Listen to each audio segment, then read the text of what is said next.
रामायण की सबसे चर्चित घटना अग्नि परीक्षा। चलिए आज इसके पीछे छिपी असली सच्चाई और गहराई को डिकोड करते हैं। क्या वो सिर्फ एक परीक्षा थी या फिर उस समय के समाज की सोच का एक कड़वा सच?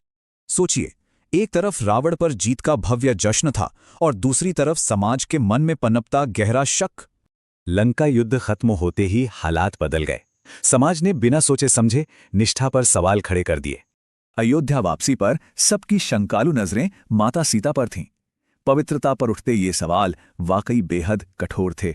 ये तीखे सवाल किसी एक पर नहीं बल्कि पूरे समाज की संकीर्ण और दकियानूसी मानसिकता पर एक बड़ा तमाचा थे।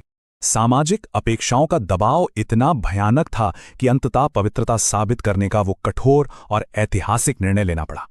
लेकिन माता सीता अपनी व्यक्तिगत सत्यनिष्ठा पर अड़िग रहीं। उन्होंने बिना किसी खौफ के अग्नि प्रवेश को चुना।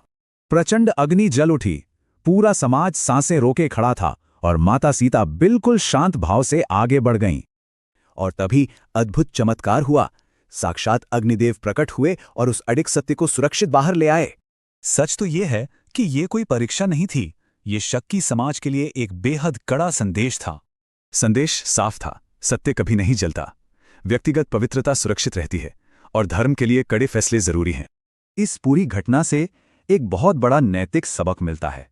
समाज की सामूहिक सोच हमेशा सही नहीं होती।